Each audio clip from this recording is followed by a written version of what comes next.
Hello दोस्तों, let's cricket की magazine analysis series में आप लोगों का स्वागत है। और योजना मैगज़ीन फरवरी 2021 की हमारे सामने है। अच्छा, 22 रुपये की ये मैगज़ीन है। मार्केट से ख़रीदना चाहें तो ख़रीद लीजिए, वरना नीचे पीडीएफ है, वहाँ पर आप इसकी पीडीएफ प्राप्त कर सकते हैं। ठीक है। ओके, तो मैगज़ीन का जो टॉपिक है वो है इंडियन लिटरेचर। अब इंडियन लिटरेचर के अंदर सब कुछ बताया गया है। ओरल ट्रेडिशन के बारे में है। ठीक है। फिर संगम लिटरेचर के बारे में है, उर्दू के बारे में है। ठीक है। उड़िया, उड़ीसा की लैंग्वेज के बारे में, पोस्ट इंडिपेंडेंस लैंग्वेज है, मलयालम है। तो इंडियन और द वर्ल्ड की लैंग्वेज का थोड़ा सा कंपैरिजन भी है। अच्छा, अब मैं आपको यहाँ पर एक पॉइंट बता दूँ। अगर आपका यूपीएससी का सिलेबस कवर नहीं हुआ है, जो मेन पोर्शन है, ठीक है, और प्लस आपका करंट अफेयर भी पेंडिंग पड़े हुए हैं, तो आप पहले उन चीज़ों को कवर कीजिए। इस मैगज़ीन को बिल्कुल भी ना देखें। ओके, तो ये मैगज़ीन आपके देखिए काम की तो है, बट बहुत ही माइन्यूट से काम की है। ठीक है। अगर आपका जो मेन पोर्शन है वो कवर नहीं है, तो आप इस पर टाइम वेस्ट मत कीजिए। यही यहाँ पर कहने का मतलब था। तो ये सब आपके ऊपर है, आप इसको देखें या ना देखें, कोई फ़र्क नहीं पड़ता। ठीक है। बस 3-4 पॉइंट्स यहाँ पर काम के हैं, और ज़्यादा लंबी वीडियो भी नहीं खिंच पाएगी। 1 घंटे की हार्डली वीडियो ही यहाँ पर बनेगी, क्योंकि time is the key of success. ठीक है। तो यहाँ पर आपको इन चीज़ों का ध्यान रखना है। और जो देखिए, इंडियन लिटरेचर, आपको पता है कि लिटरेचर के यूपीएससी में ऑप्शनल के सिलेबस भी होते हैं। इंडियन लिटरेचर है, हिंदी लिटरेचर है, फिर साथ ही जो लैंग्वेज पेपर हैं वो भी होते हैं। जैसे उड़िया लैंग्वेज का पेपर है, ठीक है, और मलयालम लैंग्वेज का पेपर है, तमिल लैंग्वेज का पेपर है। तो इस तरह के पेपर भी ऑप्शनल के लिए रखे गए हैं। तो फिर आप क्यों पढ़ेंगे जीएस के लिए? ठीक है। तो इसमें सिर्फ कुछ पॉइंट्स देखेंगे, बाकी पूरी मैगजीन हम नहीं पढ़ने वाले हैं। ठीक है। तो इस तरीके के इंपॉर्टेंट पॉइंट्स हम यहाँ पर निकालेंगे। मैं बताऊंगा क्या इंपॉर्टेंट है, क्या इंपॉर्टेंट नहीं है। आगे चलते हैं। ओके, तो चैनल वैनल कर लेना सब्सक्राइब, और फेसबुक का लिंक भी नीचे है अब तो, और उस पेज को भी ज्वाइन कर लेना। सबसे पहला जो यहाँ पर प्रीफेस दिया गया है, तो योजना ने एक नई बुक छापी है। ठीक है। तो उस बुक में आपको जो रविंद्रनाथ टैगोर जी हैं उनके बारे में बताया गया है। तो कुछ प्रीफेस यहाँ पर दिया गया है। जैसे मैं आपको सीधे पॉइंट्स बताऊंगा। ये आपको कहाँ से पढ़ना है? ये आपको पढ़ना है मॉडर्न हिस्ट्री की बुक से, और मॉडर्न हिस्ट्री की बुक में रविंद्रनाथ टैगोर के बारे में इंपॉर्टेंट पॉइंट्स दिए होंगे, जो आपके पेपर के काम के हैं। सिर्फ वो यहाँ पर इंपॉर्टेंट पॉइंट्स पेपर के काम के नहीं दिए हुए हैं। यहाँ पर इनकी जीवनी टाइप दी हुई है, इनकी आत्मकथा टाइप की दी हुई है। ठीक है। बट 1-2 पॉइंट्स हैं, उनके बारे में देखते हैं। जैसे फर्स्ट पॉइंट इज़ कि रविन्द्रनाथ टैगोर पहले एशियन थे जिनको नोबेल प्राइज़ दिया गया था। ओके, तो ये पॉइंट आपके काम का हो जाता है कि क्या ये पहले एशियन थे? जी हाँ, बिल्कुल सही स्टेटमेंट है। तो इस तरह की चीज़ें आपके काम की हैं। दूसरा पॉइंट क्या काम का है, वो ये है आपका, ये देखिए, इन्होंने अपने बड़े कजिन के साथ, देखिए इनके कजिन का नाम था ज्ञानेंद्र नाथ। ठीक है। तो आप इस तरीके से याद रखिए। एंड नबला गोपाल मित्र, इनके साथ मिलकर के हिंदू मेला का आयोजन किया था कलकत्ता के अंदर। याद रखना, कलकत्ता के अंदर हिंदू मेला का आयोजन रविंद्रनाथ टैगोर जी ने अपने कजिन्स के साथ मिलकर के किया था, to encourage the growth of patriotic feeling among his countryman and to promote the sale of indigenous goods. तो मकसद क्या था? That is very very important. तो ये बहुत इंपॉर्टेंट है। एक तो देशभक्ति की फीलिंग लाने के लिए अपने देशवासियों में, साथ ही इंडिजीनियस गुड, जो स्वदेशी निर्मित वस्तुएं हैं उनका जो उनको प्रमोट करने के लिए, उनकी बिक्री को बढ़ावा देने के लिए ये जो है वो शुरू किया गया था। ऑलराइट। तो 2 पॉइंट आपको ये पता चलते हैं। उसके बाद अगर आप देखें तो इनकी एक बुक है, बुक का नाम है निवेद्य। ठीक है। तो बुक का नाम याद रखिए। दूसरा, इनकी एक पत्रिका है तत्वबोधिनी पत्रिका, वेरी वेरी इंपॉर्टेंट, कई बार पूछी जाती है। ठीक है। उसके बाद अगर आप देखें तो इनका एक फैमिली जर्नल भी था, साधना। ठीक है। तो उनका भी इस फैमिली जर्नल का भी इन्होंने प्रकाशन किया, और रेगुलर कंट्रीब्यूटर रहे इस पत्रिका के संपादन में। ठीक है। तो ये पॉइंट्स यहाँ से निकलते हैं, बाकी आपको कुछ नहीं देखना। ऑलराइट, ये आपका आ गया कि उसके अंदर क्या क्या चीज़ें दी हुई हैं। ओके, फिर आगे चलें तो ये पिछले जो इशू हैं उनके बारे में बताया गया है। या ये आ जाता है आपका प्रीफेस। यहाँ पर देखते हैं कि क्या चीज़ें दी गई हैं। देखिए, पहले स्वामी विवेकानंद की कोट से शुरुआत की गई है। Very very important. किसी भी अगर आपका रिलेवेंट बुक से रिलेटेड ऐसे लिख रहे हैं तो ये लिखिए, books are infinite in number and time is short. तो ये आपकी इस मैगज़ीन के ऊपर भी लागू हो रही है, जो मैगज़ीन हम पढ़ रहे हैं। Books are infinite and time is short, the secret of knowledge is to take what is essential take that and try to live to it. तो क्या आपके लिए काम का है, क्या आपके लिए काम का नहीं है, वो आपको जानना पड़ेगा। ठीक है, देखिए इसको अप्लाई कीजिए आप अपने ऊपर। ठीक है, आपने ये योजना देखी फरवरी 2021 की, आपको लगा ये मुझे पढ़नी चाहिए क्योंकि ये बुक है। Books are infinite in number, books तो बहुत सारी हैं, ये भी एक बुक है। ठीक है, तो आप ये पढ़ने बैठ गए हैं। ओके, बट टाइम आपके पास है नहीं क्योंकि आपने अभी तक अपना जो मेन कोर्स है वो कंप्लीट नहीं किया है। ठीक है, तो ये चीज़ें आपको थोड़ी सी देख करके चलनी है कि क्या इसेंशियल है, क्या इसेंशियल नहीं है, वो चीज़ें हमको पढ़नी है। हम सब कुछ नहीं पढ़ सकते। ऑलराइट, तो ये पॉइंट आपके काम का है। दूसरी कोट यहाँ पर दी हुई है जॉर्ज लुइस बोर्गीज की। इन्होंने लिखा है when writer dies they become books which is after all not too bad an incarnation. तो जो राइटर्स होते हैं अगर वो मर जाते हैं तो उनकी बुक्स जो हैं वो याद रखी जाती हैं, उनकी बुक्स के ज़रिए उनको याद रखा जाता है। और इससे अच्छा निर्वाण और इससे अच्छा मोक्ष उनके लिए कुछ भी नहीं है, और इससे अच्छा अवतार उनके लिए कुछ भी नहीं है। तो ये यहाँ इस तरह की लाइन आपको याद रखनी है। मार्क ट्वेन ने भी कहा है कि इंडिया के अंदर is the cradle of the human race, the birthplace of human speech, the mother of history, the grandmother of legend and the great grandmother of tradition. तो इस तरह के पॉइंट्स से आप अपने ऐसे की शुरुआत कर सकते हैं। ठीक है, तो ये याद रखना है, इस तरह के पॉइंट्स आपको निकालने होते हैं। Okay, alright. अब यहाँ पर दिया गया है थोलकाप्यम के बारे में। थोलकाप्यम को कहा जाता है तमिल लिटरेचर का सबसे प्राचीन ग्रंथ जो कि हमारे पास अवेलेबल है। इसका पूरा चैप्टर अंदर दिया हुआ है, वहाँ पर डिस्कस करते हैं। ओके ओके, फिर हिंदी लिटरेचर के अंदर एक ट्रेडिशन होता है सप्तक ट्रेडिशन।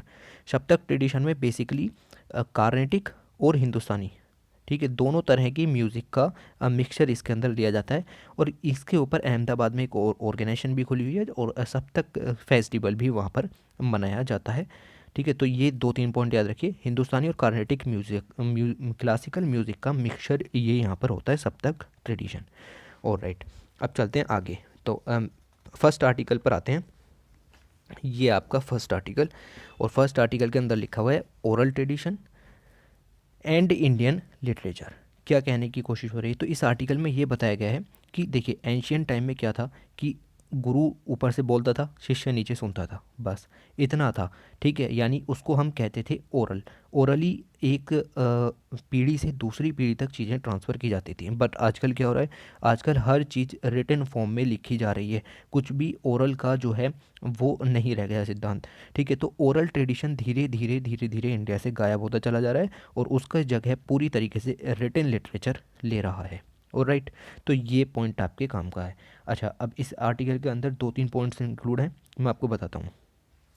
देखिए, एंशियंट इंडिया के अंदर हमने पढ़ा है कि दोनों तरह के लिटरेचर थे, रिटन भी था और स्पीच के थ्रू भी था। जो रिटन था उसको कहते थे स्मृति लिटरेचर, याद है ना, कुछ पढ़ा होगा लेटर वैदिक, वैदिक एरा में, आर्यंस में, ठीक है, हिस्ट्री में। स्पीच को कहते थे द श्रुति लिटरेचर। ठीक है, तो श्रुति लिटरेचर पहला लिटरेचर था, इसके अंदर आपके वेदास आ जाते थे। ठीक है, तो वेदा श्रुति लिटरेचर का पार्ट थे और ये सब चीज़ें ऊपर से नीचे ट्रांसफ़र की जाती थी गुरु के द्वारा शिष्य को बाई ओरली। फिर इन्हीं के द्वारा जब ये डिफ़िकल्टी होने लगी तो स्मृति लिटरेचर का ओरिजिन हुआ, और Smriti literature is derived from Shruti literature. Smriti literature का जो ओरिजिन है वो श्रुति लिटरेचर का ही है। तो वेदास को ड्राइव किया गया, वेदास को जो है संशोधित किया गया और वो स्मृति लिटरेचर के रूप में यहाँ पर डाले गए। ठीक है, तो ये पॉइंट आपको याद रखना है। अच्छा, अब आर्टिकल के अंदर देखें तो आर्टिकल आपके काम का बिल्कुल भी नहीं है, मैं पहले ही बता दूं, बट 2-3 पॉइंट्स निकलते हैं, उन्हीं को मैं यहाँ पर बताऊंगा। ऑलराइट, यहाँ पर बताया गया है कि देखिए ओरल ट्रेडिशन पहले बिलोंग करता था। ठीक है, ओरल ट्रेडिशन ज़्यादा अप्लाई था, बट आजकल क्या है, अर्बनाइजेशन बहुत ज़्यादा बढ़ गया है, तो अर्बनाइजेशन में प्रिजर्वेशन इसका नहीं हो पाता। मतलब रिटन जो है वो लिटरेचर बढ़ता चला जा रहा है, ओरल जो ट्रांसमिशन होना चाहिए वो नहीं हो रहा है। ठीक है, तो ओरल ट्रांसमिशन यहाँ पर ख़त्म होता चला गया, उसका प्रिजर्वेशन बहुत ज़्यादा ज़रूरी है। ऑलराइट, तो जो राइटिंग वाला लिटरेचर है वो इंट्रोड्यूस किया गया इंडियन हिस्ट्री में ब्रिटिशर्स के द्वारा, वेस्टर्न फिलोसफी के द्वारा। उन लोगों ने यहाँ पर जो ओरल ट्रेडिशन को बिल्कुल ख़त्म करना चाहा, वो उस चीज़ में सक्सेस हुए और रिटन लिटरेचर को उन्होंने यहाँ पर बहुत ज़्यादा अहमियत दी। तो वेस्टर्न जो सिविलाइजेशन है वो बुक सेंट्रिक सिविलाइजेशन है, मतलब कि हर चीज़ लिखनी है, कुछ भी ऐसा याद नहीं रखना है, बोलना नहीं है, ठीक है। तो but the book does not exercise the same power and authority in the Indian culture, but Indian culture हमें पहले से बताया है कि जो ओरल ट्रांसमिशन है वो काफ़ी ज़्यादा सही है, क्योंकि वो इंसान की उन चीज़ों, देखिए, क्योंकि वो यहाँ पर देखिए, the speech is firmly rooted in the mind and the mind is established in the speech. आप क्या बोल रहे हैं वो आपका माइंड दर्शाता है, और आपका माइंड क्या है वो आपका बोलना दर्शाता है, और राइट। तो इस तरह की चीज़ें जो हैं ये सब ओरली ट्रांसमिशन के ऊपर बात हो रही है कि जो ओरल ट्रांसमिशन था उसका क्या महत्व था और किस तरीके की चीज़ें यहाँ पर चल रही थी। ओके, अब यहाँ पर मैंने आपको ये भी बताया कि एंशियंट इंडिया में दोनों तरह की चीज़ें थी, रिटन और स्पीच। ये वही वाला पैसेज है जो शुरू में पढ़ा था। ओके, अब आप यहाँ पर देखिए एक राइटर का नाम लिखा हुआ है जो कि कन्नड़ पोएट थे और जिनका नाम था पाम्पा, ठीक है। तो ये एक फर्स्ट कन्नड़ पोएट थे 10th सेंचुरी के। इन्होंने क्या किया था, इन्होंने महाभारत का जो है आप कह सकते हैं ट्रांसलेशन किया इन द कन्नड़, ठीक है। तो महाभारत का कन्नड़ में ट्रांसलेशन किया, और translation in the form of written work किया। मतलब ओरली नहीं किया कुछ भी कि मैं अपने शिष्यों को पढ़ाऊंगा कि किस तरीके से महाभारत जो है वो हुआ कन्नड़ भाषा में, नहीं, इन्होंने रिटन वर्क के रूप में इसको यूज़ किया।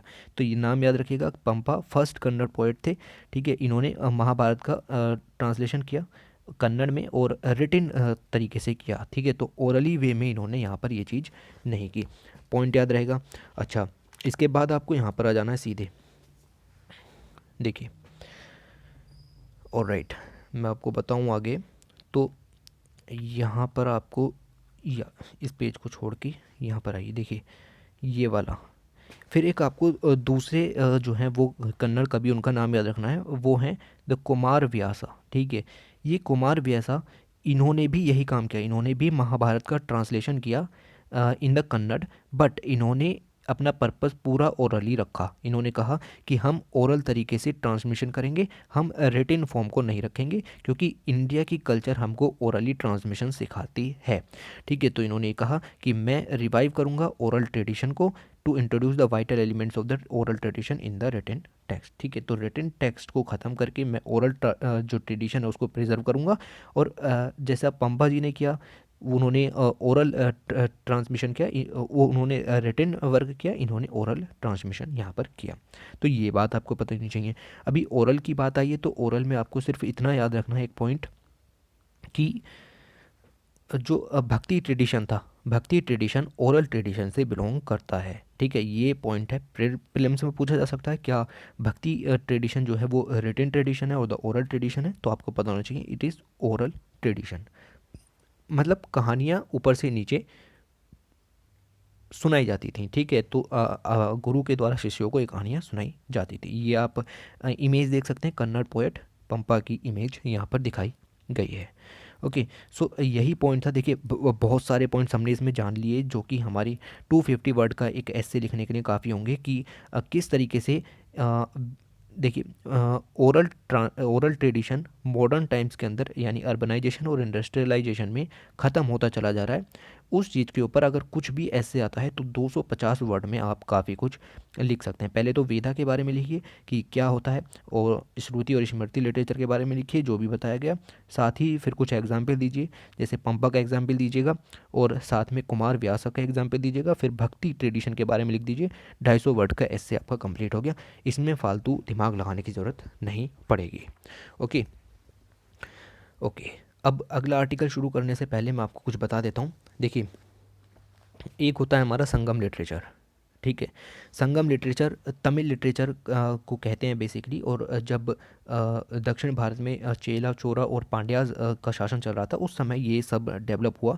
तो संगम लिटरेचर को आप किस तरीके से याद रखते हैं, मैं इस तरीके से याद रखता हूँ 1, 18, 18 और यहाँ पर 3, ठीक है। तो ये 1 क्या है, ये 1 सबसे प्राचीन बुक है जो कि हमें अवेलेबल हुई है तमिल लिटरेचर के बारे में। इसके समकालीन कोई और मटेरियल हमको अवेलेबल नहीं है। हो सकता है कि वहाँ पर बना हो बट हमारे पास नहीं है, ठीक है। तो इस बुक का जो नाम है वो बुक है द तोल काप्यम, नाम याद रखिएगा, थोल काप्यम, ठीक है। तो ये इसको कहा जाता है oldest available literary work in Tamil. Tamil भाषा का सबसे प्राचीन जो भी हमारे पास अवेलेबल ग्रंथ है ये ओरिजिनल है, ठीक है। ये ओरिजिनल है जो कि उस समय के तमिल संतों के द्वारा बनाया गया, और राइट, इसके बाद आपके आ जाते हैं 18। ये 18 क्या है? ये 18 मेजर वर्क हैं, MAZR, ठीक है। ये 18 मेजर वर्क हैं। और मेजर वर्क कहने का मतलब ये है कि बड़े जो काव्य हैं वो ये यहाँ पर हैं, और ड्राइव किए गए हैं तोलकाप्यम से। मतलब इनका कुछ अपना पर्टिकुलर सोर्स है, और वो सोर्स है ये जो बड़ी वाली बुक है ये। फिर 18 आ जाते हैं माइनर वर्क्स, ठीक है। माइनर वर्क्स मतलब 2-2, 3-3 पेजों की पंक्तियाँ, या आप कह सकते हैं पद्य के रूप में ये लिखे गए हैं। जो हाइम्स हैं उनके रूप में ये लिखे गए हैं, ठीक है। तो 18 ये हैं। फिर 3 आ जाते हैं आपके द ग्रंथ, ठीक है। तो इपिक्स याद रखिएगा, 3 आ जाते हैं इपिक्स। तो ये पॉइंट आपको याद रखना है, ये पूरा कहलाता है संगम लिटरेचर। ओके, तो 3 जो इपिक्स हैं उन इपिक्स का नाम भी आपको पता होना चाहिए, जो कि है शिल्पादिग्राम, द मणि मेघलई और द शिवाका सिंधामणि। और राइट, ये 3 नाम भी आपको पता होने चाहिए। ओके, तो अब हम चलते हैं अपने आर्टिकल की तरफ। या ये रहा आर्टिकल, क्या कह रहा है? तोलकाप्यम के बारे में बताया है, जो कि एंशियंट ग्रामर है तमिल लिटरेचर की, ठीक है। तो क्या क्या पॉइंट्स काम के हैं वो देखते हैं। देखिए यहाँ पर देखिए, तोलकाप्यम एक grammatical treatise in Tamil is the most ancient one. Point is important, ये सबसे पुराना है तमिल लिटरेचर का, और इसकी जो एज बताई जाती है वो बताई जाती है या तो 5th सेंचुरी BCE का है, या फिर 6th सेंचुरी BCE का है, जब महाजनपदास बनने शुरू हुए थे इंडिया के अंदर। उस समय साउथ इंडिया में संगम लिटरेचर का आयोजन किया जा रहा था। संगम जो थे वो बनाए जा रहे थे। और राइट, तो ये पॉइंट याद रखने का। The massive devastation that took place in the seas of southern peninsula that wiped out the large quantity of palm leaf manuscript। तो कहा जाता है कि वहाँ पर मतलब सदर्न पेनिनसुला में आपको पता है कि सी के द्वारा एक मैसिव डिवास्टेशन यानी कि बहुत बड़ा संकट आया, जिसमें हमारे बहुत सारे लिटरेचर ग्रामर वर्क्स जो हैं वो ख़त्म हो गए, और जो मैन्युस्क्रिप्ट्स थी वो भी ख़त्म हो गई। लेकिन जो बचा वो था थोलकाप्यम, जो कि हम आज जिसके द्वारा चीज़ों का ज्ञान लेते हैं। और राइट, तो इतना इम्पोर्टेंट है थोलकाप्यम के बारे में। अब देखिए, ये देखिए यहाँ पर बताया है 2500 साल पहले, 2500 ईयर्स है को, यानी कि लगभग 2500 साल पहले की बात है। 2500 साल पहले आप जाएं तो हम 2020 में तो जी रहे हैं। फिर आप लगभग 500 साल और पीछे ले लें तो आपकी 5th सेंचुरी BCE ही आ जाएगी। और राइट, तो याद रखिए। देखिए नॉर्थ इंडिया में क्या चल रहा था, आपको मैंने बताया कि जब महाजनपदास जो हैं वो उभर रहे थे, छोटे छोटे किंग्स थे, और बुद्धिज़्म जैनिज़्म उभर के आ रहा था।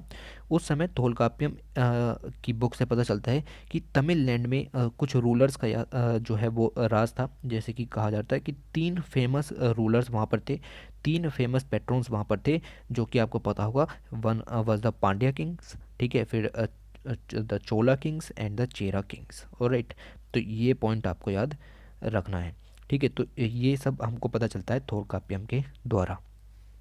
और राइट, तो तोलकाप्यम बुक के द्वारा ये हमें पता लगता है। तोलकाप्यम बुक लिखी किसने? तो बुक लिखी गई तोलकाप्यर के द्वारा, ठीक है। तो नाम के आगे R है और बुक में M है, याद रखिएगा। और राइट, उसके बाद अगर हम कुछ इंपॉर्टेंट पॉइंट्स देखें तो आपको पता चलेगा। ये जो बुक है तोलकाप्यम, ये कहती है कि तमिल जो लैंड थी उसकी सदर्न बाउंड्री को कुमारी कहा जाता था, ठीक है। तो आज भी अगर आप देखें तो ये अगर मैं साउथ इंडिया की बात करूं तो यहाँ पर हम कहते हैं कि ये है कन्याकुमारी। आज हम इसको कन्याकुमारी कहते हैं, और उस समय इस बाउंड्री को कुमारी कहा जाता था। तो याद रखिएगा कि तोलकाप्यम के द्वारा ये बातें भी पता चलती हैं। और राइट, ओके, ठीक है। तो ये सब चीज़ें हैं। उसके बाद अगर आप देखें, ये सब आपको देखिए इतना डिटेल में जानने की ज़रूरत नहीं है कि क्या होता है अनानूनूरू, ठीक है। ये सब बहुत ही डीप में हो जाएगा, आपको इतना सब जानने की ज़रूरत नहीं पड़ेगी। ओके, आगे चलें, कुछ और पॉइंट्स देखें। तो ये देखिए, तोलकाप्यम के द्वारा हमें क्या पता चलता है। तो तोलकाप्यम के वर्सेस हमें कुछ बताते हैं। वो कहते हैं कि जो तमिल लैंड थी वो लाई करती थी बिटवीन बेनकाटा हिल्स, ठीक है, एंड द कुमारी हिल्स और the southern boundary of Tamil land. तो इन दोनों के बीच में जो है वो तमिल लैंड थी, जिसमें 3 जो रूलर्स थे वो राज करते थे।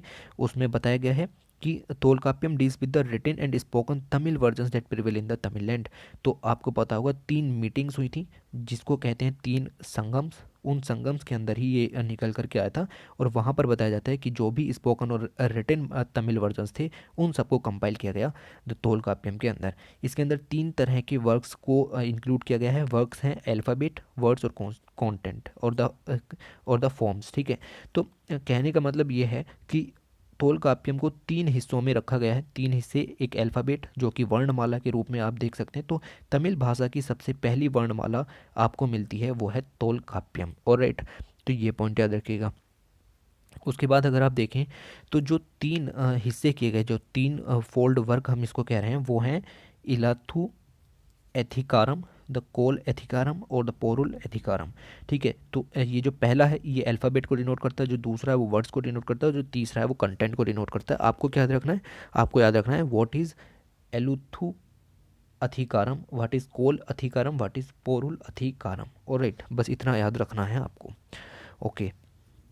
Now ignore that all portion, इन्होंने हर किसी के बारे में बताया कि ये क्या होता है, ठीक है। तो यहाँ पर एक के बारे में हो गया, ये कोल अथुकारम के बारे में हो गया, और जो तीसरा है वो भी आपका दिया हुआ है आगे, okay, where it is. So this is your third, जो कि कंटेंट और फॉर्म के ऊपर है। ये सब आपको नहीं पढ़ना है किसी भी कीमत पर, ओके। ओके, यहाँ पर देखिएगा एक शब्द है the Nigandu. The Nigandu word denotes the dictionary और द थीजर्स, ठीक है, जो कि तमिल जो वर्ड्स हैं उनको डिनोट करते हैं। और तो इस तरह की पॉइंट्स आपको याद रखने हैं जो भी बता रहा हूँ वो। अब इस तोलकाप्पियम के अंदर एक चीज़ बताई गई है, इन्होंने कहा है कि जो पूरी तमिल लैंड थी, देखिए ये साउथ इंडिया है, और इस साउथ इंडिया के अंदर हम बात करें तो this is the Chera Kings, this is the Chola Kings and this is the Pandya Kings here, ठीक है। तो ये जो पूरा तमिल लैंड है, ये तमिल लैंड 5 हिस्सों में डिवाइडेड था। तो 5 जो हिस्से हैं उसको कहा जाता है द मुलाई, द कुरुंजी, द नाथुताम, नेयाथल एंड पलाई। तो ये पॉइंट भी याद रखिएगा कि क्या है ये। तो ये तमिल लैंड के पार्ट्स हैं। अब देखिए 5 जियोग्राफिकल डिविजन्स हैं तमिल लैंड की, ठीक है। तो और साथ में एक पॉइंट और याद रखना है आपको कि जो पूरा आपका मैं कहूँगा संगम लिटरेचर है, जो पूरा संगम लिटरेचर है वो सिर्फ 2 ही चीज़ों के बारे में बात करता है। वो 2 चीज़ें हैं आपकी द अहम, AHAM, एंड दूसरी चीज़ है द पुरम, ठीक है। तो सिर्फ 2 ही चीज़ों के बारे में बात होती है। अहम is decided by the love and Puram is decided by the war, ठीक है। तो यहाँ पर सिर्फ 2 ही चीज़ों के बारे में बात हुई है, द लव और द जंग, ऑलराइट। तो सिर्फ 2 ही चीज़ों के बारे में यहाँ पर बात की गई है, ओके, ऑलराइट। इसके ज़्यादा आपको कुछ नहीं पढ़ना इस पत्रिका में, इस चैप्टर के अंदर, ऑलराइट। तो ये सब कुछ छोड़िए, आपके जो है वो नहीं हो पाएगा, ठीक है। जो एंशियंट हिस्ट्री का पोर्शन है और ये हम बात करें तो तमिल लिटरेचर और तो संगम लिटरेचर, इतना काफ़ी है इस मैगज़ीन के थ्रू। बाकी अगर आपने कुछ भी एक्स्ट्रा लिखा है अपनी अपने अपने नोट्स में एंशियंट हिस्ट्री के, तो उसको रिवाइज़ कीजिए, उससे बढ़िया कुछ भी नहीं है, और कि ठीक है। तो ये पॉइंट आपके काम का हो जाता है। इसके बाद बात करते हैं एवोल्यूशन ऑफ इंडियन लिटरेचर की। इवोल्यूशन ऑफ इंडियन लिटरेचर, पहले आप देखिए कि अगर ऐसा कोई ऐसे आता है कि इंडियन लिटरेचर का किस तरीके से इवोल्यूशन हुआ, तो आपके पास इंट्रोडक्शन के लिए क्या होना चाहिए। तो इंट्रोडक्शन के लिए 3 जो लाइनें हैं वो मैं आपको बताता हूँ कि इंडिया आपको पता है लैंड है लिटरेचर की, और हम इसको भूल नहीं सकते, एंशियंट टाइम से ही ये काफ़ी ज़्यादा इंपॉर्टेंट रहा है।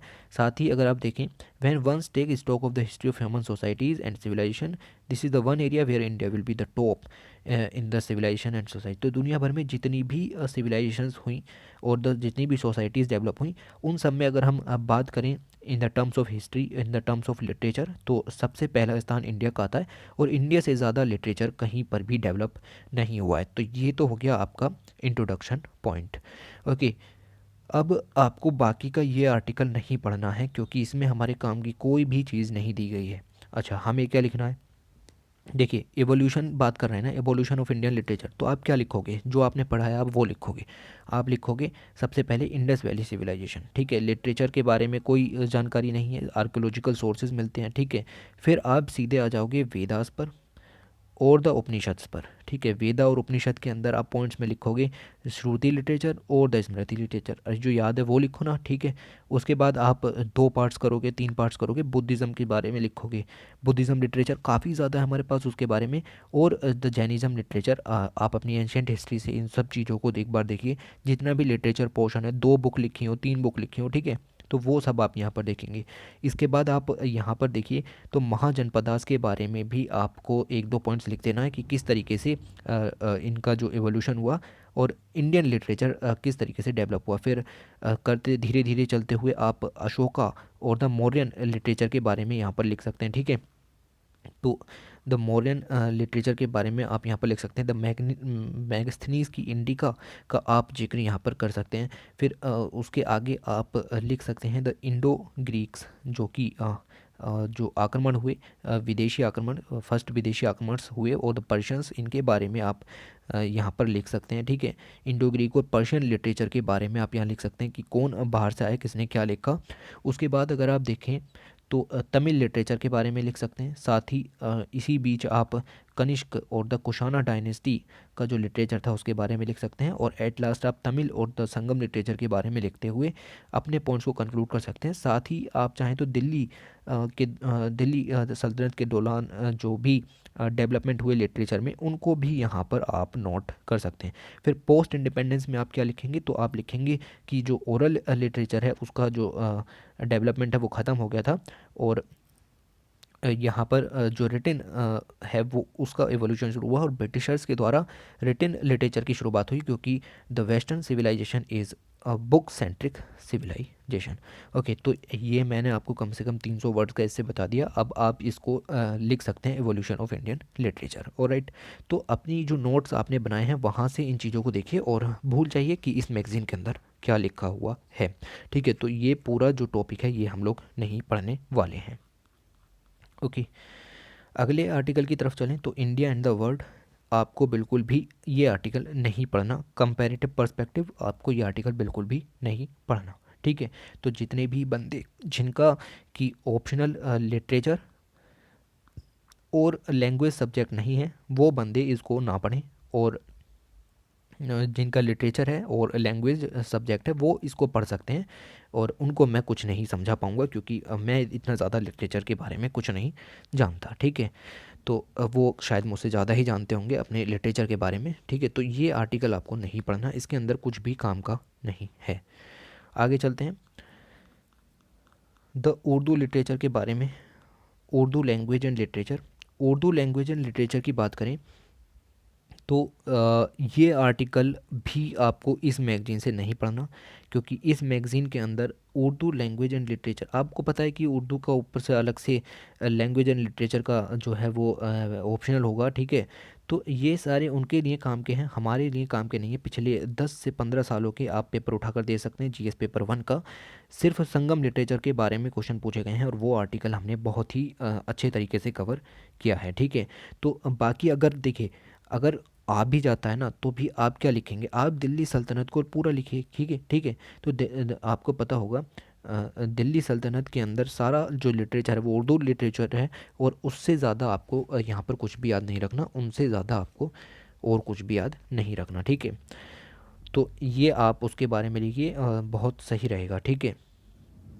आगे चलें तो एक पॉइंट यहाँ पर ये भी याद रखिएगा कि first all India progressive writers conference जो है वो लखनऊ में हुई 1936 में। ये पॉइंट है सिर्फ, याद रखिएगा हो सके तो। ओके, तो लखनऊ में और पहली all India progressive writers conference देखी गई। उसके बाद आगे चलते हैं, कुछ भी काम का नहीं है, आप खुद ही बताइए क्या ये सब आपके काम का है कि ये कब हुआ, ये कब हुआ। इतनी सारी सनें यहाँ पर दी हुई हैं, आपके काम का बिल्कुल भी नहीं है। ओके, और अगर आपको लगता है कि आपके काम का है देन यू कैन रीड और वेस्ट योर टाइम। ओके, आगे चलें तो यहाँ पर अगर आप देखें तो कुछ उर्दू जर्नलिज्म के बारे में दिया गया है, जो कि कुछ पत्रिकाएं मैच ऑफ द फॉलोइंग में आपसे पूछी जा सकती हैं। फर्स्ट उर्दू न्यूज़पेपर का नाम याद रखिएगा, जम ए जहन नुमा, ठीक है। तो जाम ए जहन नुमा, इसको याद रखिएगा। कोलकाता से लॉन्च हुआ 1822 में बाई हरिहर दत्ता, नाम याद रखिएगा, ठीक है। तो इतना ही मैं कहना चाहूँगा।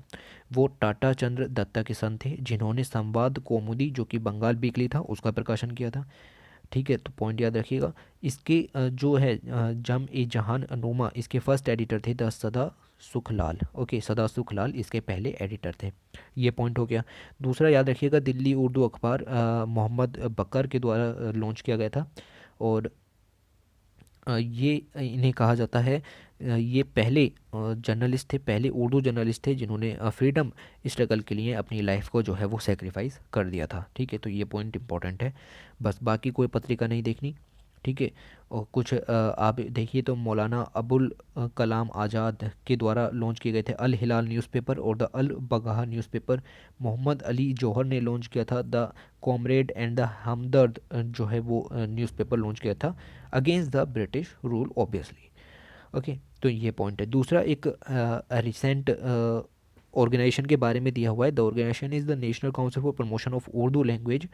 तो ये जो है NCPUL, ये ऑटोनोमस बॉडी है under the ministry of education, department of secondary and higher education, government of India. Establish हुई थी 1996 के अंदर। और काम है डेवलप करना, प्रोपेगेट करना उर्दू लैंग्वेज को। ठीक है, ओके, तो ये पॉइंट भी याद रखना आप। ओके, तो ये आपसे पूछा जा सकता है अगर आपने उर्दू लिटरेचर लिया है या फिर ठीक है, तो आपको याद रखना है। उर्दू आपको पता होनी चाहिए कि इम्पोर्टेंट इंडियन लैंग्वेज है और 8th शेड्यूल में इसको रखा गया है 2011 की सेंसस के हिसाब से। इतने जो हैं वो उर्दू स्पीकर हैं। ठीक है, तो ये काउंटिंग याद रखने की ज़रूरत नहीं है, बट हाँ अब काफ़ी बड़ा नंबर है जो कि इंडिया में उर्दू स्पीकर्स का है। ओके, तो दिस मच इज़ सफिशियंट। तो इतना ही आपको यहाँ से याद रखना है। आगे चलते हैं। पोस्ट इंडिपेंडेंस हिंदी लिटरेचर, तो हिंदी लिटरेचर ऑप्शनल वाले भाई इसको पढ़ो। ठीक है, हमारे काम का ये बिल्कुल भी नहीं है।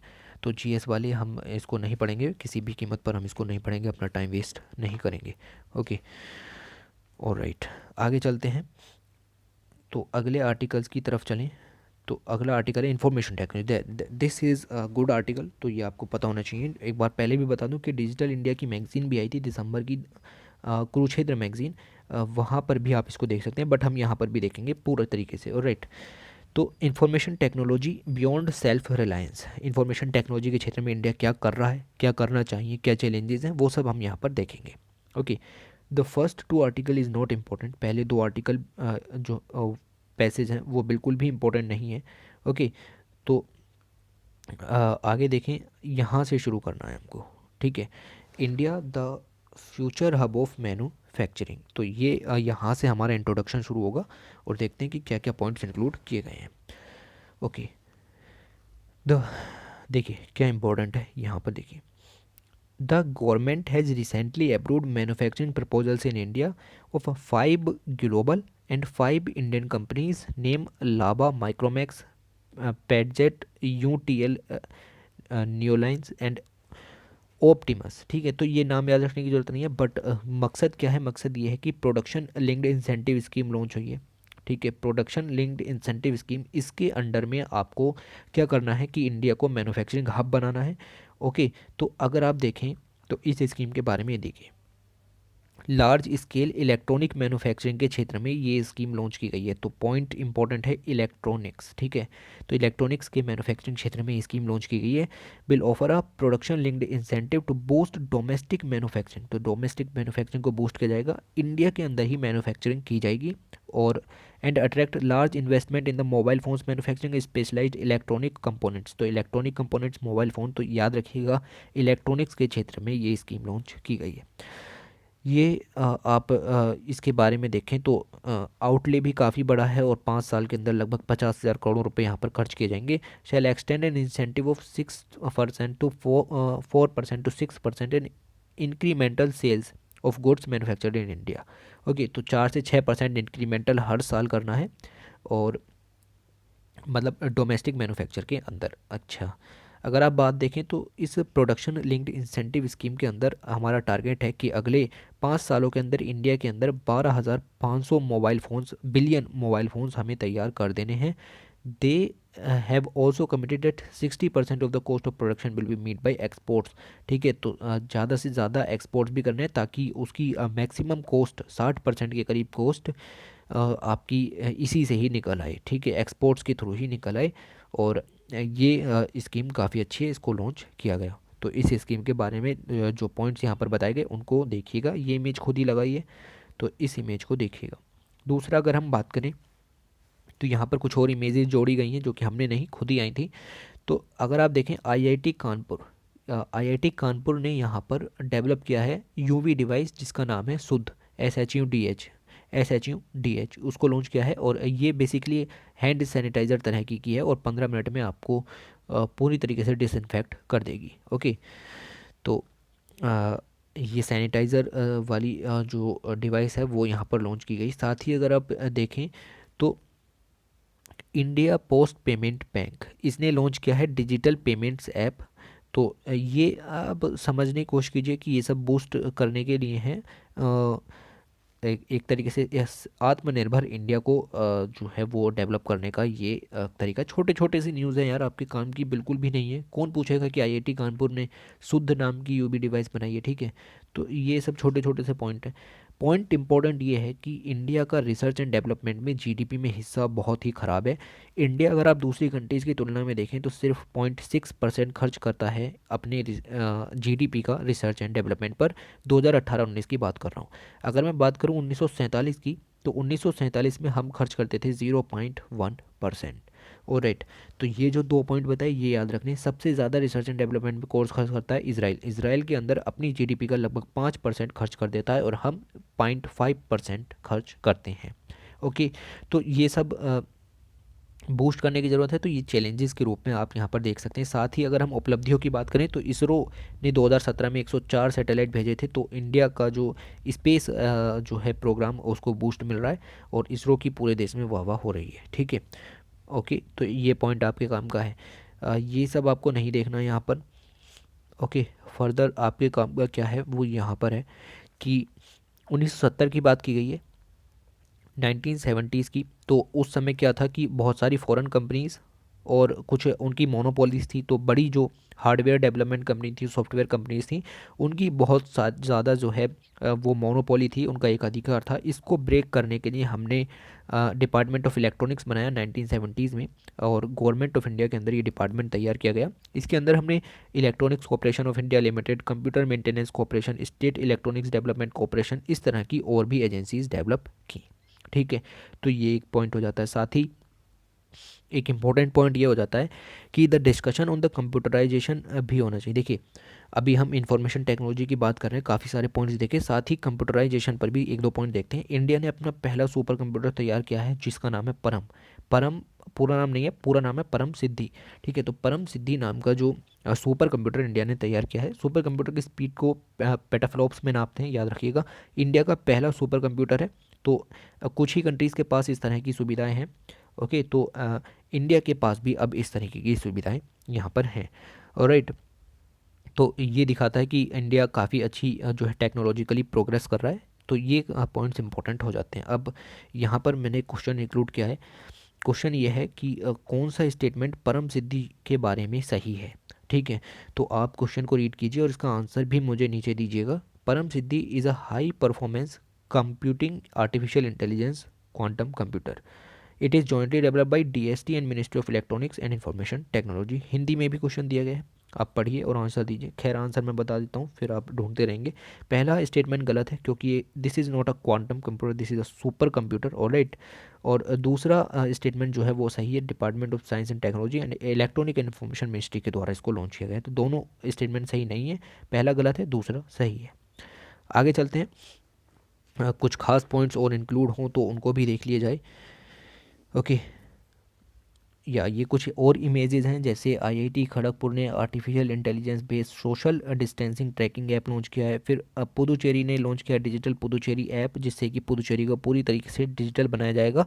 साथ ही सैमसंग ने अपनी जो डिस्प्ले प्रोडक्शन यूनिट है वो उत्तर प्रदेश में जो है वो शिफ्ट कर लिया है मेक इंडिया आत्मनिर्भर प्रोग्राम के तहत। ये सब पॉइंट्स यहाँ पर इंपॉर्टेंट हो जाते हैं। ओके, फिर ये देखिए, यहाँ पर बताया गया है कि किस तरीके से crisis is now the synonym of कोविड-19, ठीक है। तो कोविड-19 को हमने किस तरीके से अपनी ताकत में बदला, कोविड-19 क्राइसिस को कैसे हमने स्ट्रेंथ में बदला, तो यहाँ पर कुछ खास नहीं दिया गया। बेसिकली इन्होंने सिर्फ आत्मनिर्भर भारत के बारे में बताया, आत्मनिर्भर भारत अभियान शुरू किया और इसके अंदर हम सेल्फ रिलायंट इंडिया बताएंगे। लेकिन आपको कुछ और पॉइंट भी याद रखने हैं, जैसे हमको मिला वर्क फ्रॉम होम, ठीक है, याद रखिएगा। हमने बहुत सारे साइंटिफिकली एक्सपेरिमेंट किए। ओके, तो इसमें हम कह सकते हैं जैसे विभिन्न तरह के वेंटिलेटर्स बने, आईआईटीज़ ने अपनी मदद की, ठीक है। कई तरीके के वेंटिलेटर का मतलब है कि सबसे छोटा वेंटिलेटर बना, फिर सबसे ज़्यादा एफिशिएंट वेंटिलेटर्स बने, इस तरीके की चीज़ें बनी। फिर इंटरनेशनल कोऑपरेशन भी बढ़ा। इंटरनेशनल कोऑपरेशन बढ़ने का मतलब है कि वैक्सीन वगैरह हमने डेवलप की और इंडिया को आत्मनिर्भर बनाया, और वैक्सीन डेवलप करने के साथ हमने दूसरे देशों को इसका जो है वो एक्सपोर्ट भी किया, ठीक है। और इससे इंटरनेशनल कोऑपरेशन को बहुत ज़्यादा फ़ायदा हुआ। फिर अगर हम बात करें तो ऑनलाइन एजुकेशन में भी हमको जो है सहायता देखने को मिली कि जगह जगह ऑनलाइन एप्लीकेशन की सुविधाएं हो रही हैं और ऑनलाइन एजुकेशन को बढ़ावा मिल रहा है, ठीक है। तो ये कुछ पॉइंट्स हैं जो कि आपको इसके अंदर लिखने हैं कि हमने किस तरीके से क्राइसिस को स्ट्रेंथ में कन्वर्ट किया है।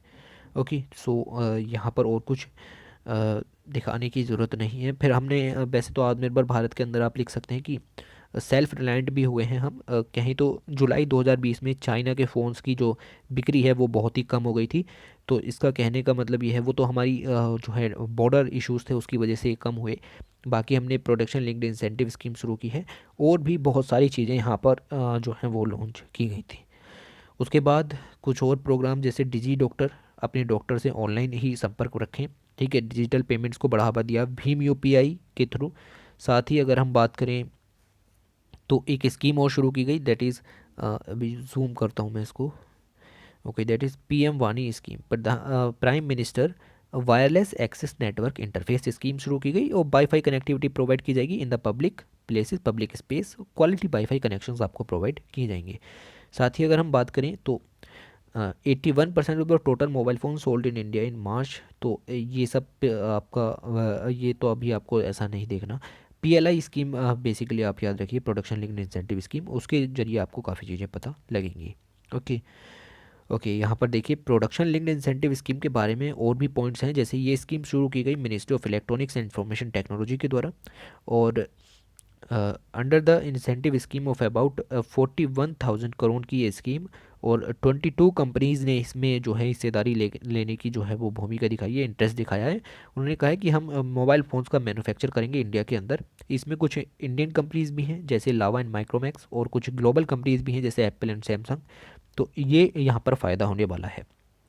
ओके, तो मकसद क्या है? मकसद ये है कि इंडिया को ग्लोबल हब बनाना है मोबाइल फ़ोन मैन्युफैक्चरिंग पॉलिसी के अंदर, इंडस्ट्री के अंदर, मतलब मोबाइल फ़ोन की मैन्युफैक्चरिंग इंडिया के अंदर हो, ठीक है, और इंडिया एक्सपोर्ट भी करे, ठीक है। तो ये पॉइंट्स हैं। In the next 5 years mobile equipments and component worth more than 11 lakh crore rupees will be manufacture. तो इतने ज़्यादा हम मोबाइल फ़ोन भी डेवलप कर लेंगे अगले 5 सालों के अंदर, और इनको एक्सपोर्ट भी करना शुरू कर देंगे अगर हमारे पास ज़्यादा हुए। In the process 3 lakh direct and 9 lakh direct job भी क्रिएटेड होंगे, ठीक है। तो काफ़ी ज़्यादा जॉब क्रिएशन वाला मुद्दा भी है। 3 lakh direct and 9 lakh indirect jobs भी यहाँ पर क्रिएट होंगी।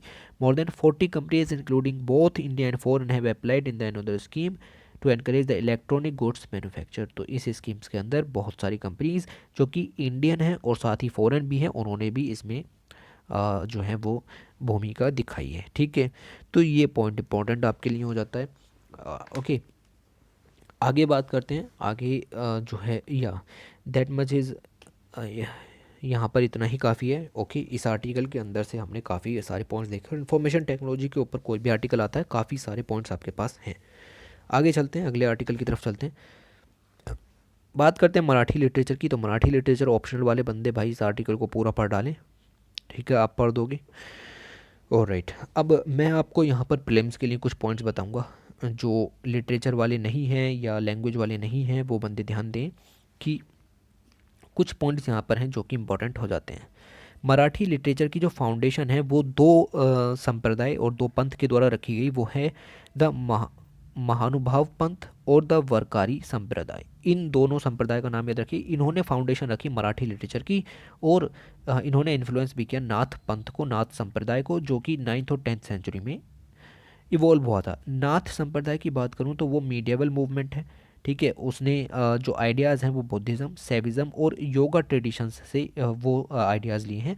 और नाथ संप्रदाय के ओरिजिनेटर्स कहा जाता है गोरखनाथ जी को। तो Gorakhnath ji is considered the originator of Nath Sampradaya. और नाथ ट्रेडिशन के अंदर अगर हम देखें हैज़ एक्सटेंसिव सैविज़म, तो सैविज़म पर ज़्यादा फोकस किया गया है। नाथ ट्रेडिशन में द एक्सटेंसिव सैविनिज्म पर ज़्यादा फोकस किया गया है, शैव धर्म पर बहुत ज़्यादा फोकस किया गया है, जो शैववाद था उस पर। साथ ही नाथ संप्रदाय ने इन्फ्लुएंस किया है बहुत सारे मूवमेंट्स को, जैसे कि वैष्णविज्म है, शक्तिज्म है, द महानुभाव पंथ है और द भक्ति मूवमेंट है, इन सबको भी इन्फ्लुएंस किया। अगर हम देखें तो महानुभाव पंथ जो कि इन्फ्लुएंस करता है और द मराठी लिटरेचर जो कि मराठी लिटरेचर को इन्फ्लुएंस करता है, उसके फाउंडर थे द सर्वदान्य श्री चक्रधर स्वामी। ठीक है, तो नाम याद रखिएगा कि किन्होंने फाउंड किया था। तो लगभग 12 AD की ये बात है, तो याद रखिएगा इन सब चीज़ों को। और राइट, उसके बाद यहाँ पर एक पॉइंट और है, the Leela Charitra is thought to be the first biography written in the Marathi language. तो ये पॉइंट है, the Leela Charitra is thought to be the first biography written in the Marathi language. और राइट, तो एक पॉइंट ये आपके लिए काम का जाता है। साथ ही अब आपके लिए क्या पॉइंट्स काम का है, तो ये देखिए, भक्ति मूवमेंट की शुरुआत हुई महाराष्ट्र में 13वीं सेंचुरी में। तो फुल पॉइंट है, आपने वैसे तो यार हिस्ट्री की अपनी जब पढ़ा हो आपने हिस्ट्री, तो इन सब चीज़ों को आपने पढ़ा होगा कि 3rd सेंचुरी में किस चीज़ की शुरुआत हुई। तो भक्ति मूवमेंट की शुरुआत वहाँ पर हुई और वैदिक ट्रेडिशन का लॉस देखने को मिला, क्योंकि रिचुअलिज्म और द कास्ट सिस्टम धीरे धीरे ख़त्म हो रहा था। तो वैदिक ट्रेडिशन के अपोजिशन भक्ति मूवमेंट इमर्ज हुआ और महाराष्ट्र में इसका ओरिजिन देखा गया। ओके, तो ये पॉइंट इंपॉर्टेंट है। साथ ही आप 2-3 पॉइंट और देखें, यार मारपीट के पॉइंट निकालने पड़ रहे हैं, ठीक है। देखिए, Namdev influenced some years after this period, ठीक है। और right, he was a tailor by the caste और प्रोफेशन। आपने नामदेव के बारे में सुना होगा। नामदेव बेसिकली टेलर थे प्रोफेशन से, बट उन्होंने अभंगास दिए। उन्होंने एक तरीका दिया, he wrote a great many abhangas to the devotion of God. तो भगवान के लिए उन्होंने अभंगास लिखे। और दिस वे में कॉल द फर्स्ट और earlier period of Marathi literature. तो मराठी लिटरेचर के पहले कुछ पीरियड में नामदेव का जो इतिहास है वो देखने को मिलता है। और उन्होंने भगवान के लिए बहुत सारे अभंगास भी लिखे। और राइट, फिर आप धीरे धीरे अगर आगे बढ़ें तो आपको पता लगेगा कि द 16th सेंचुरी और द 14th सेंचुरी कहने का मतलब है कि 1350 से लेकर के 1501 तक आपको जो शासन दिखा वो पर्शियन लैंग्वेज का शासन दिखा। मराठी लैंग्वेज धीरे धीरे ख़त्म हो गई और मोहम्मदन किंगडम का रूल जो है वहाँ पर उभर करके आया। तो मराठी लैंग्वेज और लिटरेचर है वो ब्लैंक पीरियड कहा जाता है, वहाँ पर ये चीज़ें ख़त्म हो गई। ओके, फिर आते हैं द सेंट एकनाथ।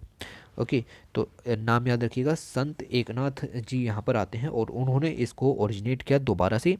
जब जो मोहम्मदन पीरियड था वो ख़त्म हो गया, तो संत एकनाथ जी बॉर्न हुए 1518 में। उन्होंने इस चीज़ को दोबारा से जो है वो रिवाइव किया, दोबारा से इन चीज़ों को जन्म दिया। और राइट, तो ये पॉइंट आपको याद रखना है मराठी लिटरेचर के बारे में।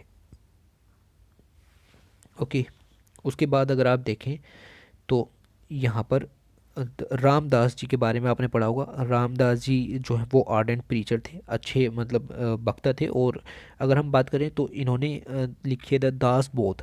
ठीक है, तो इनकी एक बुक का नाम है, याद रखिएगा, दास बोध। किसके द्वारा लिखी गई? मिस्टर रामदास के द्वारा ये बुक लिखी गई। ऑलराइट, तो ये चीज़ें इंपॉर्टेंट हो जाती हैं। फिर अगर हम बात करें द शायरी ट्रेडिशन, तो ये शायरी ट्रेडिशन भी इवॉल्व हुआ 7th सेंचुरी एडी में और ये काफ़ी पॉपुलर हुआ, फोक सिंगिंग को जन्म दिया। इसको कहते हैं द पौवादास। ठीक है, तो ये टर्म भी याद रखिएगा, इन द हिस्टोरिकल इवेंट्स। तो ये टर्म याद रखिए, पौवादास क्या होता है, तो फोक सिंगिंग्स जो कि इमर्ज हुई after the shayari tradition in the 7th century, उनको ये कहा जाता है। ओके, सो आगे बढ़ें तो the Marathi poetry written during the first decade of the post independence period, उसको कहते हैं द नव कविता। याद रखने की ज़रूरत नहीं है, मैंने तो ऐसे ही पढ़ दिया। ऑलराइट, तो ये पॉइंट्स आपको याद रखने हैं। या ये देखिए क्या लिखा हुआ है, the Yamuna Paryatan is consider the first significant novel in Marathi literature, Marathi written by Baba Padmanji. ये भी आपको याद रखने की ज़रूरत नहीं है। महाराष्ट्र सिविल सर्विसेज की जो लोग तैयारी कर रहे हैं वो इस आर्टिकल को पढ़ सकते हैं इंडिविजुअली, ठीक है। तो ये सब आर्टिकल्स आपको इस तरीके से ही ख़त्म करने हैं।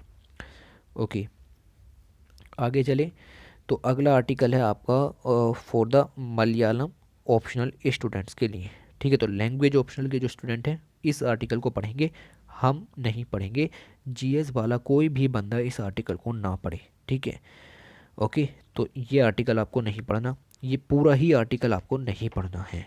ऑलराइट, अगर हार्डली एक पॉइंट निकलता है इतना बड़ा आर्टिकल पढ़ के तो आपको कुछ नहीं पढ़ना। Don't waste your time here. Odia optional के जितने भी स्टूडेंट हैं वो इस आर्टिकल को पढ़ डालें। जीएस वाले जितने भी बंदे हैं उनको ये आर्टिकल नहीं पढ़ना, ठीक है। जिनका ऑप्शनल ना तो लिटरेचर है और ना ही लैंग्वेज पेपर है तो वो इस आर्टिकल को बिल्कुल भी ना पढ़ें। ऑलराइट, पूरा आर्टिकल भाई, छोटा नहीं, पूरा आर्टिकल की मैं यहाँ पर बात कर रहा हूँ। आगे चलते हैं। This is a short story, short story on the basis of Heer Ranjha. आपको पता होगा पंजाब का जो फोक लोर है वो यही है। हीर रांझा के ऊपर ये पूरी स्टोरी दी हुई है।